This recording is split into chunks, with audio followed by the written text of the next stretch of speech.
What continuously, madam? You are a reputed journalist. You have to speak with facts. You cannot speak like a DMK spokesperson. You tell me what continuous allegation, what violation? ஒரு மனசாட்சியோட கேள்வி கேட்குறீங்களா? வாய் இருக்குன்னு நீங்க கேள்வி கேட்டா அப்புறம் வாய் இருக்குன்னு நானும் பதில் சொல்லுவேன், தப்பா போயிடும். அப்புறம் வேற மாதிரி ஆகி போயிடும், தப்பா போயிடும். வாக்குவாதம் வரத்தான் செய்யும். நீங்க ஒரு கருத்து வச்சா அடுத்து இன்னொரு கருத்து வைப்பாங்க. கருத்து பரிமாற்றம் என்பது ஜனநாயகத்துல எப்பொழுதும் இருக்கிறதா. சரி, நீ தேர்தல் வாக்குறுதியில திராவிட முன்னேற்ற கழகம் 5 ரூபா 4 ரூபா குறைப்புன்னு சொன்னாங்கல்ல, அதை பத்தி நீங்க கேள்வி கேட்டீங்களா இது வரைக்கும்? இல்ல, இது வரைக்கும் நீங்க இல்ல சிலிண்டருக்கு 100 ரூபாய் குறைக்கிறேன்னு திமுக சொன்னாங்க, கேட்டீங்களா இது வரைக்கும்? நீங்க கேட்ட கேள்வி நான் பார்க்கணும். இல்ல, நீங்க கேட்ட கேள்வி நான் பார்க்கணும். இது ஜேர்னலிஸ்ட், நேத்துல நம்ம சண்டை போட்டுருக்கோம். நீங்க திராவிட முன்னேற்ற கழகத்தினுடைய வேட்பாளர்கிட்டயோ ஒரு திமுக தலைவர்கிட்ட அண்ணா நியாயமா இருங்கண்ணே, சாப்பிட்ற சாப்பாட்டுல உப்பு இருக்கணும் உங்களுக்கு எனக்கும் கேட்டீங்களா? ஒரு நிமிஷம், நாங்க 2 ரூபா 3 ரூபான்னு சொல்லாதீங்க. பெட்ரோல் டீசல் விலையை 2 வருஷத்துல எவ்வளவு குறைச்சிருக்கோம் நீங்க பாருங்க. 2 வருஷத்துல எவ்வளவு குறைச்சிருக்கோம் நீங்க பாருங்க. 2 வருஷத்துல எவ்வளவு குறைச்சிருக்கோன்னு பாருங்க. கேள்வியில அறம் இருக்கணும், கேள்வியில உண்மை இருக்கணும், கேள்வியில ஒரு நியாயம் இருக்கணும். மக்கள் முடிவு பண்ணிட்டேன், நீங்க நடந்துக்கிற விதத்தை மக்கள் முடிவு பண்ணட்டும். நான் ஆனஸ்டா சொல்றேன், பத்திரிகையாளர்னா 2 கொம்பு கிடையாதுன்னு, அதே மாதிரி அரசியல்வாதினால் 2 கொம்பு இல்ல. ஒரு நிமிஷம், மக்கள் தான் பாக்குறாங்க சார், மக்கள் தான் பாக்குறாங்க. நீங்க நியாயமா இருந்தா இந்த நாடு எப்போ முன்னேறி இருக்குமே, மக்கள் தானே பாத்துட்டு, உங்களையும் மக்கள் பாக்குறாங்க, என்னையும் மக்கள் பாக்குறாங்க. பத்திரிகையில் அறம் இருக்கான்னு மக்கள்கிட்ட நான் கேட்கிறேன். What continuously, madam? You are reputed journalist. You have to speak with facts. You cannot speak like a DMK spokesperson. You tell me what continuous allegation, what violation. You tell me violation number 1. What is that violation? Where did we violate? What time we violated? Please tell me, madam. When somebody is asking you this, it is your right as journalist. You question back, right? Annamalai cannot have a different justice in Coimbatore. DMK cannot have. Madam Preeta has to ask me, sir, this is allegation number 1 happened on this date. So you cannot say in the air saying, oh, continuously Annamalai is violating, so they are acting. That is not a good journalism, and neither my answer is good enough for that. They are saying that they file charge against the returning officer. 10 மணிக்கு மேல 100க்கும் மேற்பட்டவர்கள் எங்க கூட்டமா போனாங்க. I can release the whole footage. நாங்கள் record பண்ணிருக்கோம். 100க்கும் மேற்பட்டவர்கள் 4 மணி நேரமா நிக்கிறாங்க. That's a static crowd. அங்க இருக்கக்கூடிய பெண்கள்லாம் வீட்டுக்கு வெளியே வந்து நின்னுட்டு இருக்காங்க 4 மணி நேரம். யாரு ப்ரொசஷனா போனாங்க? அந்த ஃபுட்டேஜ் உங்க கிட்ட இத்தனை கேமரா இருக்கீங்களா, ரெக்கார்ட் பண்ணீங்களா? எத்தனை பேர் எங்க கூட நேத்து வந்தீங்க? எங்கேயாச்சும் ஒரு இடத்துல எங்கூட கூட்டமா வந்தாங்களா? அந்த பாயிண்ட்ல இருக்கிற கூட்டம் தன்னெழுச்சியாக மாற்றத்திற்காக மக்கள் வந்து நிக்கிறாங்க. இது முதல்லயே அப்ரூவ் பண்ண ரூட், காவல்துறை பர்மிஷன் கொடுத்த ரூட்.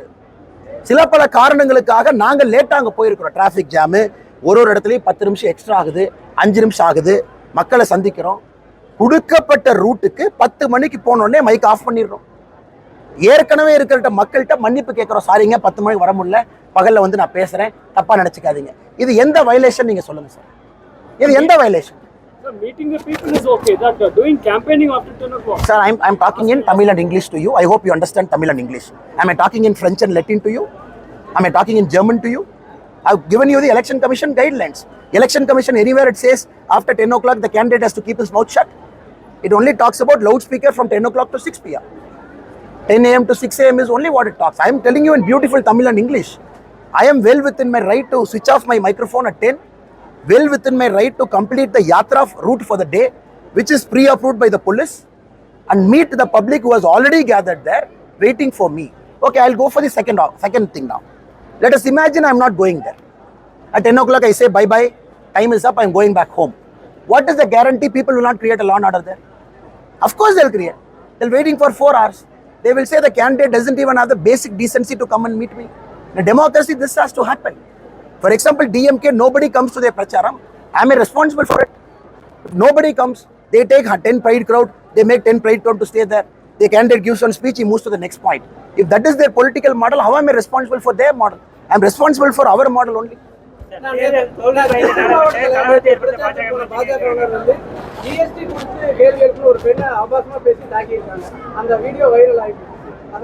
எனக்கு தெரியாதுங்கண்ணா.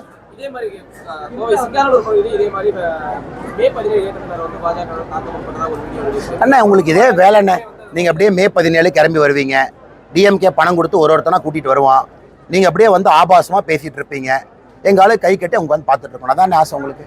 அப்படியே காது நல்லா கேட்குவா கேளுப்பான். வாக்குவாதம் வரத்தான் செய்யும், நீங்க ஒரு கருத்து வச்சா அடுத்து இன்னொரு கருத்து வைப்பாங்க.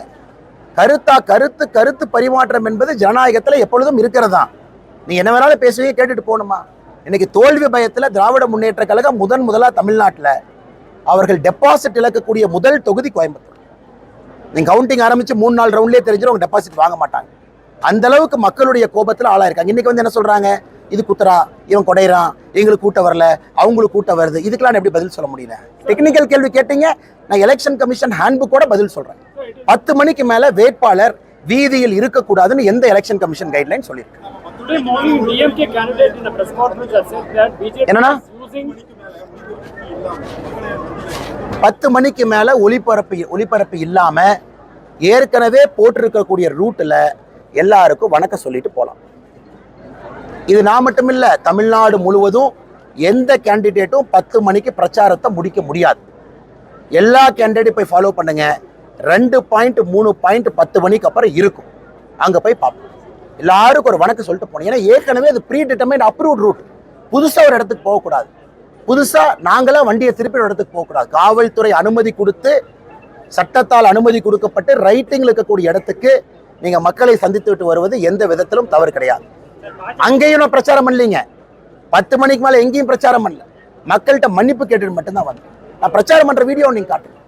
அண்ணா அண்ணாமலை ஓட்டு போடுங்க, தாமரை ஓட்டு போடுங்க அம்மா எங்கேயும் கேட்கலையே. சாரிங்கம்மா, லேட் ஆயிடுச்சு, குழந்தைங்களோட இருக்கீங்க, மன்னிச்சுக்கங்க, காலையில இருந்து டிலே ஆயிடுச்சு, பகல்ல வந்து நான் பிரச்சாரம் பண்றேங்கம்மா, தப்பா நினைச்சுக்காதீங்க, 10 மணிக்கு மேல பிரச்சாரம் பண்ணக்கூடாது. இந்த வார்த்தையை மட்டும்தான் நான் சொல்லியிருக்கேன். அங்கிருந்த காவல்துறை ஸ்டாட்டிக் டீம்ல ரெக்கார்ட் பண்ணியிருக்காங்க, எலெக்ஷன் கமிஷன் அப்சர்வர் ரெக்கார்ட் பண்ணாங்க, அவங்க எல்லாரும் நின்னாங்க. அந்த வீடியோ ரிலீஸ் பண்ண சொல்லுங்க.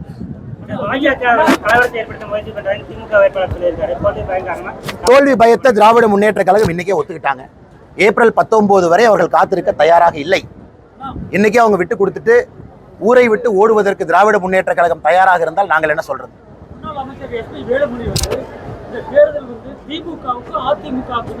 ஜூன் 4ஆம் தேதி இங்க இருக்கீங்களா? டிக்கெட் போட எங்கேயாச்சும் வெளியே போறீங்களா? ஜூன் 4ஆம் தேதி கோயம்புத்தூர்ல இருப்பீங்களா, வெளியே போவீங்களா?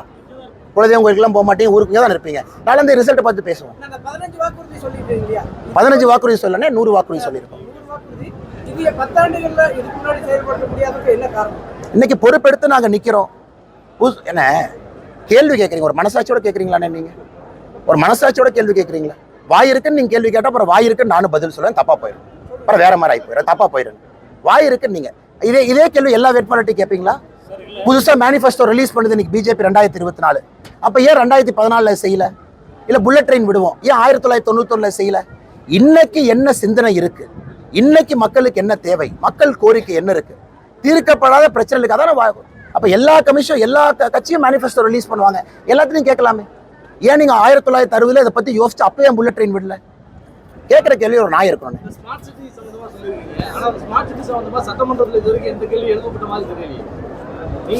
எழுப்புறப்ப எழுப்புவோம். என்ன நான் பேசியிருக்கேங்க ஸ்மார்ட் சிட்டில, உங்களுக்கு எல்லாத்துக்கும் தெரியும். என்ன கேள்வி கேட்குறீங்களா?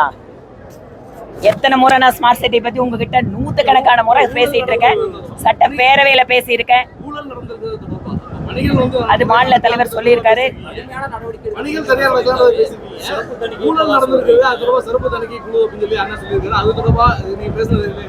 ஆனா இன்னைக்கு எங்களுடைய நிலைப்பாடு தெளிவா இருக்கு.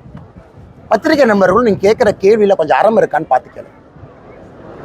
அறம் இருக்கான்னு நீங்க கொஞ்சம் நீங்க கேட்கிற கேள்வியில அறம்ங்கிற வார்த்தை இருக்கான்னு பாருங்க. அறம் இருக்கான்னு நீங்க கேட்கிற கேள்வி அறம் இருக்கான்னு பாருங்க. அண்ணாமலைக்கு ஒரு நாயும் திராவிட முன்னேற்ற கழகத்துக்கு ஒரு நாய் இருக்கக்கூடாதுங்க, எல்லாத்துக்கும் ஒரே நாய் தான் இருக்கணும். கேள்வி கொஞ்சம் அறத்தோட கேள்வி, அறத்தோட கேள்வி. இல்லண்ணே 2 ரூபா குறைக்கலண்ணே. பெட்ரோல் டீசல் வந்து 10 ரூபா 7 ரூபா தீபாவளி அன்னைக்கு குறைச்ச போன வருஷம், அது நீங்க பாக்கலையா? சரி, நீ தேர்தல் வாக்குறுதியில திராவிட முன்னேற்ற கழகம் 5 ரூபா 4 ரூபா குறைப்பேன்னு சொன்னாங்கல்ல, அதை பத்தி நீங்க கேள்வி கேட்டீங்களா? அது வரைக்கும் இல்ல. இது வரைக்கும் நீங்க இல்ல, சிலிண்டருக்கு 100 ரூபா குறைக்கிறேன்னு திமுக சொன்னாங்க, கேட்டீங்களா? அது வரைக்கும் நீங்க கேட்ட கேள்வி நான் பார்க்கணும். இல்ல, நீங்க கேட்ட கேள்வி நான் பார்க்கணும். இது ஜேர்னலிஸ்ட், நேத்துல நம்ம சண்டை போட்டிருக்கோம். நீங்க திராவிட முன்னேற்ற கழகத்தினுடைய வேட்பாளர்கிட்டயோ ஒரு திமுக தலைவர்கிட்ட அண்ணா நியாயமா இருங்கண்ணே, சாப்பிட்ற சாப்பாடுல உப்பு இருக்கணும் உங்களுக்கு எனக்கும் நியாயமா கேளுங்க. திமுக தன்னுடைய தேர்தல் வாக்குறுதி 2021 சொல்லியிருக்காங்க, நாங்க சிலிண்டருக்கு 100 ரூபா குறைப்போம். முதல்வர் ஸ்டாலின் நீங்க கேட்டீங்களா? ஏன்னா வெக்கமா இல்லையா? 100 ரூபா குறைக்காம உங்களுக்கு சொல்ல, ஸ்டாலின சொல்றேன், 100 ரூபா குறைக்காம வந்தீங்கன்னு கேட்கலையா? நீங்க கேட்டீங்களா? கேட்டீங்களா? கேட்டீங்களா? ஒரு நிமிஷம், நீங்க கேட்டீங்களா? கேட்டீங்களா? நீங்க கேட்டீங்களா? சொல்லுங்க, என்ன சொல்லுங்க, கேட்டீங்களா? ஒரு நிமிஷம். நாங்க 2 ரூபா 3 ரூபான்னு சொல்லாதீங்க. பெட்ரோல் டீசல் விலையை 2 வருஷத்துல எவ்வளவு குறைச்சிருக்கோம் நீங்க பாருங்க. 2 வருஷத்துல எவ்வளவு குறைச்சிருக்கோம் நீங்க பாருங்க. 2 வருஷத்துல எவ்வளவு குறைச்சிருக்கேன்னு பாருங்க. அறத்தோட சொல்ல, நீங்க தேர்தல் தேர்தல் வாக்குறுதி தேர்தல் வாக்கு நான் ஹேண்டில் பண்ணிக்கிறேன் அக்கா, நான் ஹேண்டில் பண்ணிக்கிறேன். தேர்தல் வாக்குறுதி 2021 திமுக சொல்லியிருக்காங்க. நாங்க எல்பிஜி சிலிண்டருக்கு 100 ரூபா குறைப்போம், பெட்ரோல் டீசல் 5 ரூபா 4 ரூபா குறைப்போம் சொல்லியிருக்காங்க. குறைச்சாங்களா? இல்லை. நாங்க சொல்லாம குறைச்சிருக்கோம். அது நண்பர் சொல்ற 2 ரூபா கிடையாது. நண்பர் திரும்ப கேட்டிருக்கணும்ல. ஆனா எலெக்ஷனுக்கு 2 ரூபா குறைக்கல. போன தீபாவளிக்கு 10 ரூபா 7 ரூபா குறைச்சாங்க. அதன் பிறகு 3 ரூபா குறைச்சாங்க. அதன் பிறகு 2 ரூபா குறைச்சிருக்காங்க. அது கேட்டிருந்தாலும் நல்ல ஜேர்னலிஸ்ட். இவங்க கேள்வி எப்படி கேட்கிறாரு? அண்ணா எலெக்ஷன் மாதிரி 2 ரூபா குறைச்சு. எலெக்ஷன் மாதிரி யாருங்க 2 ரூபா குறைச்சா? 2 வருஷத்துல எத்தனை முறை பெட்ரோல் டீசல் குறைச்சிருக்கோம்? கேள்வியில அறம் இருக்கணும், கேள்வியில உண்மை இருக்கணும், கேள்வியில ஒரு நியாயம் இருக்கணும். செய்தியாளர்கள்ட்ட உப்பு இருக்காங்களா கேக்குறது. நீங்க ஒரு யங்ஸ்டர்ஸ்க்கு இன்ஸ்பிரேஷன்லாம் சொல்றீங்க. நம்ம இந்த மாதிரி ஆமாண்ணே, ஒரு நிமிஷம். மக்கள் முடிவு பண்ணிட்டேனே. நீங்க நடந்துக்கிற விதத்தை மக்கள் முடிவு பண்ணட்டும். நான் ஆனஸ்டா சொல்றேன். பத்திரிகையாளர்னா 2 கொம்பு கிடையாதுண்ணே. அதே மாதிரி அரசியல்வாதினா 2 கொம்பு இல்ல. ஒரு நிமிஷம். மக்கள் தான் பாக்குறாங்க சார், மக்கள் தான் பாக்குறாங்க. நீங்க நியாயமா இருந்தா இந்த நாடு எப்போ முன்னேறி இருக்குமே. மக்கள் தானே பாத்துக்கிறாங்க. உங்களையும் மக்கள் பாக்குறாங்க, என்னையும் மக்கள் பாக்குறாங்க. பத்திரிகையில அறம் இருக்கான்னு மக்கள்கிட்ட நான் கேட்கிறேன். பத்திரிகையில அறம் இருக்கான்னு நான் கேட்கிறேன். பத்திரிகையில அறம் இருக்கான்னு கேட்கிறேன். சரி, ஒரு நிமிஷம். கம்ப்யூட்டருக்கு கூகுள் இருக்கு. மத்திய அரசு எத்தனை முறை பெட்ரோல் குறைச்சா உங்களுக்கு தெரியாது? உங்களுக்கு தெரியாம மாதிரி சின்ன பாப்பாவா நீங்க? சின்ன பாப்பாவா? 2ஆம் கிளாஸ் படிக்கிற பாப்பாவா? பெட்ரோல் டீசல் விலையை மத்திய அரசு குறைக்கவே இல்லை, குறைக்கவே இல்லை. தீபாவளிக்கு 10 ரூபா 7 ரூபா குறைக்கல பெட்ரோல் டீசல் 2 வருஷத்துக்கு முன்னாடி. 2 ஆண்டுகள்ல போன தீபாவளிக்கு பெட்ரோல் டீசல் நாங்க 10 ரூபா 7 ரூபா குறைக்கல. உண்மையாலுமே நீங்க குறைக்கலன்னு சொல்றீங்களா? Are you that confident? இல்ல. I want test you. Are you that confident? போன தீபாவளி 10 ரூபா 7 ரூபா நாங்க குறைக்கல. ஞாபகம் இல்ல, ஞாபகம் இல்லைன்னு சொல்லுங்க. தெரியாத கேள்வி கேட்காதீங்க. ஞாபகம் எல்லாம் தெரியாதுன்னு விட்டுருங்க.